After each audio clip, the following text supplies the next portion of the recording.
1 minute and 30 seconds. That's how long it took me into Ping Pong the animation to know it was special. Seeing this simple sequence told me all I needed to know about the effort and passion that went into creating it. Many people love the show, and I thought it would be from the flashy and artistic depiction of high school boys trying to kill each other at table tennis. Yeah, I'm not calling it ping pong. Somehow hitting the ball hard enough to leave the table and the bat smoking. In some ways, it was just that. What I didn't expect though was the compelling story it heralded behind it. One of growth and talent where the creativity and style supplement and enhance the messages in the best ways possible. What Ping Pong manages to do with its creativity is something I could only describe as magical. Whether it is that simple moment of a clean return or the flashiest and coolest sequences of events, there is so much happening in every scene. Every scene in this anime has so much care and effort put behind it. The different frames of return, the crisp sound of the ball hitting the bat, it's one of those moments where someone would look at this and say, damn, they didn't need to go so hard on the scene, but they did, because that's exactly what they wanted to do. It's abundantly clear how thoughtful and purposeful the decisions in this anime are, all the way from the art style lending itself to a more absurd representation of the characters themselves, to the backing tracks sounding completely and utterly cool as hell, to the audio effects being extremely crisp. The whole show is unique and well put together. The art style is exaggerated to portray the different states of the characters more vividly, at the small cost of it perhaps not appealing to the odd person who couldn't handle how awkward the character designs look, or perhaps at the odd cost of us as the audience getting used to something that isn't as clean as we would expect by today's anime standards. This art style achieves a level of expressiveness that can only be called unique. It lets itself wander outside the realm of reality at some of the best times. Scenes like this one in episode 4 where Kazuma Ryuichi goes berserk don't exactly feel out of place. The show takes its liberties pulling stunts like these in various moments, and it does it completely effortlessly.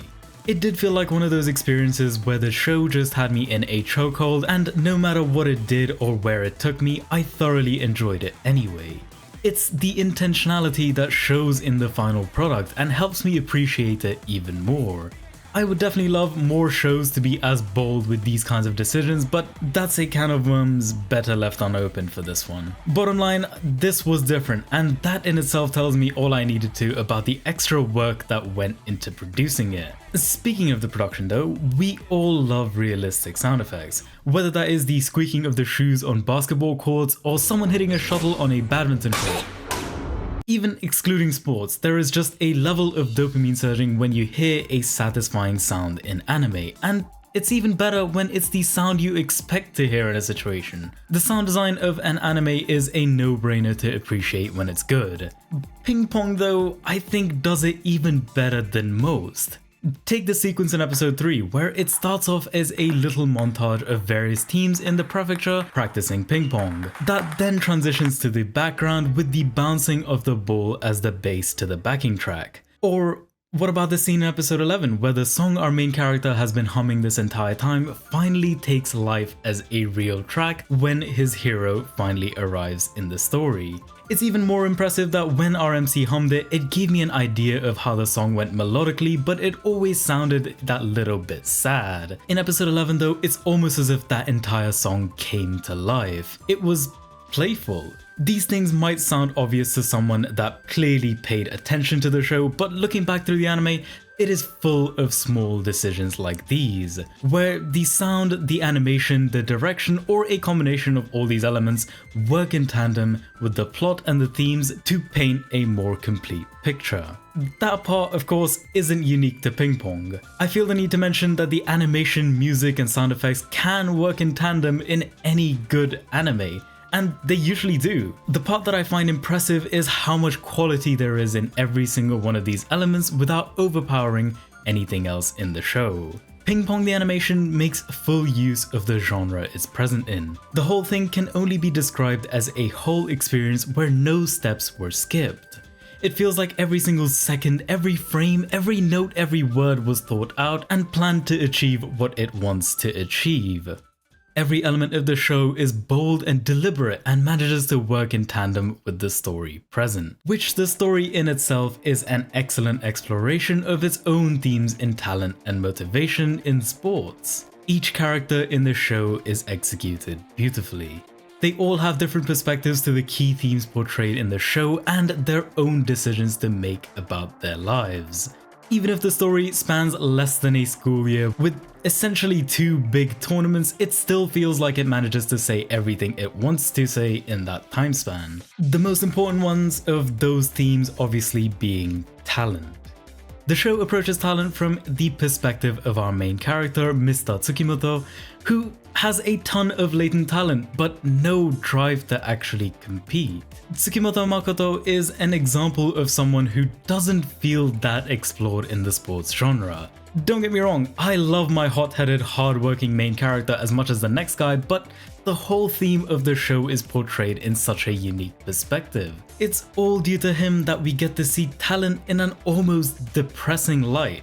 There are a ton of people in the world who do not have the talent and want to compete and achieve some level of success in their field. And Tsukimoto Makoto exists as someone completely opposite of them. Mockingly so. He isn't detached from the world of table tennis as much as he is just content being where he is. He dislikes the nature of competing simply because he cares too much for the person he's playing against. It doesn't exactly internalize in that way to him though. He doesn't realize how truly little he understands about all he is missing out on. 教えてあげるよ、ミスター月本。君の卓球がいかに軟弱で脆いかを。A big part of his journey is the people around Tsukimoto acknowledging his talent from sheer game sense or, well, being taught how talented he is in some more brutal ways.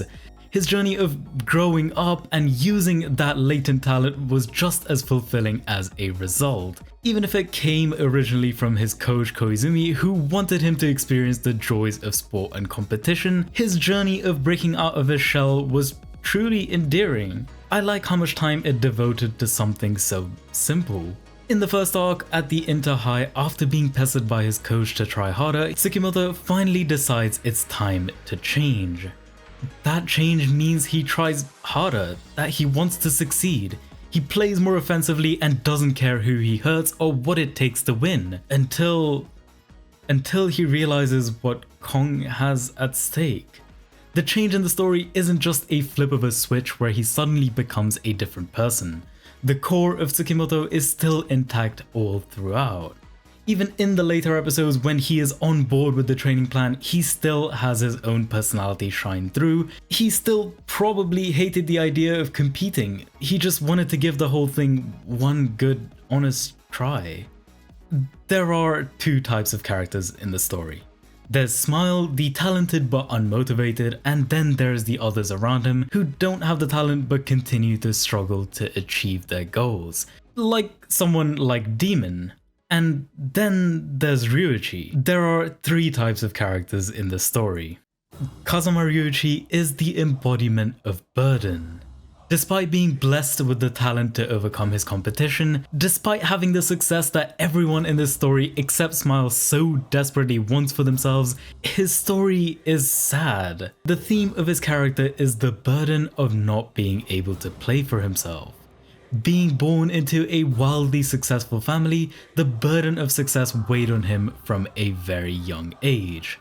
It's apparent in his character just how he thinks about table tennis and competing. In all his actions, he cares about his team, he cares about his own success, and shoulders way more than anyone playing on the same table. It's even more apparent with his pre-game routine or whatever he does in the toilet before the game. Honestly, between me and you, I thought this was some kind of euphemism for a little stress relief, you get what I'm saying? I'm not opposed to that idea either because I think it portrays the stress on him fairly adequately. 卓球に人生かけるなんてナンセンス。理解に苦しむ。君が悪い。This is a hilarious statement to say to someone who, more than a devotee, is simply just a slave to the sport. It's almost as if Ryuichi's fate is sealed and there is nothing he can do to realistically alter its course. He no longer has the luxury to live his life the way he wants. simply spending his days training to keep whatever success he has barely intact, whether that's his own success as the champion or the pride and the reputation of his school. In episode 3, we see him telling Tsukimoto off, telling him that he hates the way Tsukimoto plays. And here's my interpretation of that conflict in the story. It's envy. He looks at Tsukimoto, looks at how talented Tsukimoto is, and he envies the freedom Tsukimoto has for himself. Which, in its own way, is poetic. Tsukimoto isn't out here living his ideal life either. He just has that one thing Ryuichi doesn't. He can play table tennis for himself. That is, of course, until Peko arrives. Hoshino Yutaka, better known as Peko, is this story's hero. He starts off on his high horse, gets beaten down, reflects, and gets back to save the day for everyone involved. Peko doesn't exactly start off as likable, but his journey of growth did feel that much better as a result. It's foolproof. When he gets put down to the ground, I certainly was gonna have that level of pity for him because he wasn't one of the talented ones. His story does turn out a little bit different to someone like Demon though. Where Demon got crushed by his own lack of talent, Peko loved table tennis enough to push through that, to try again after being shown the truth. Obviously helped narratively that he did have the talent to begin with because his character is the embodiment of everything the others didn't have: fun. For a reason so simple, he can guide those who are lost. Peko's goal has always to be a world champion, to get to the highest level of success possible and have fun while doing it. The thing in his way was always his lack of talent. Perhaps it could be defined as his approach to growth being wrong, but I interpret it more like him being complacent about how good he truly was. I've got to hand it to Ping Pong's storytelling here though. While Peko doesn't stand out as a star at the start of the story, his journey through the middle of the anime is fantastic, learning his place and being a complete and utter idiot. It was all appropriately dark and depressing for what he was experiencing with his uncertainty in life. Seeing how the story turned out and going back to episode 6 where he has his confrontation with Demon is a completely and utterly different experience now. Trying again was the only way forward for Peko at that point. To abandon what he had become, remember where he left off the part of himself that actually had fun. This new version of Peko was the key to our characters in the story. He taught Ryuichi that he had a choice in his own life and freed Tsukimoto from his own hell of table tennis. The final arc of the story was actually also a conclusion to Coach Koizumi's character in the story. Having been at some heights in the world of table tennis in the past, his goal was to show Smile those same heights. Beyond that goal though were his regrets. Regrets of caring too much, regrets of holding back when it mattered the most. When faced with a similar situation, he asked Tsukimoto whether he could play his own table tennis in a similar dilemma. Whether knowing your opponent is injured, he could not hold back and go all out for his own sake. To which Tsukimoto responded, "Nah, I'd win." Oh god, what have I become? Jokes aside though, that's basically what he said, and with that concluded both Koizumi and his own arc in the story. Koizumi could finally get over his final regret vicariously through his student. For Smile though, his goal was being able to play without holding back. Playing table tennis for himself and actually having fun. That's what has been important to him all along. Peko's realization also teaches us the same about Smile. At the start of it all, Smile was always having fun playing Peko in their own little club. That's where Smile wanted to be, not at the top of the world, just in their own little club, having fun. Okaeri, hero. As far as it goes, the way I think about it is the story has said everything else it wanted to say. The themes of talent are ever present, the themes of heroism are present, and every single character in the story has some important role to play, whether in their own life or someone else's. I know this sounds like an afterthought in some ways, but the role of Kong Wenge in the story was also portrayed extremely well. His story of being too cocky, having talent, then meeting his match, to then grow in the inescapable situation he finds himself in was just as touching as I ever wanted it to be. There are no bad episodes in this anime, no bad characters, no bad lines. Everything in the story tackles its themes and ideas head on, with no room for filler to disturb any of that beautiful harmony. If I wanted to, I could ramble on for another 18 minutes about the design decisions, the upbeat and motivational soundtracks, or the intricacies of every little interaction my brain wanted to pick out while watching or rewatching through the scenes, but at the same time, I think I've said everything I wanted to say here too. In the end, it is a fantastic story with bold direction, creative character designs that all come together in the end to convey the story's thoughtful messages. I'm not too interested at this point to criticize it either. I'm happy with what it managed to portray in only 11 episodes and the finesse with which it brought the messages to the table. One could argue that it might lose some points for how overall simple the main plot was, or for realism with so many talented players all being present in the same vicinity, but come on now, this is a story, just chalk it all up to artistic nudic liberty at this point. I've always found myself in awe of what I was experiencing throughout the story, whether that was narrative, thematic, or audiovisual, and I hope I could communicate those feelings through this little video. The journey I had with Ping Pong in what is frankly a few hours of watching it the first time was so beautiful it made me want to gush. So that's what I ended up doing. I hope you guys also enjoyed this as much as I did, both the anime and this video.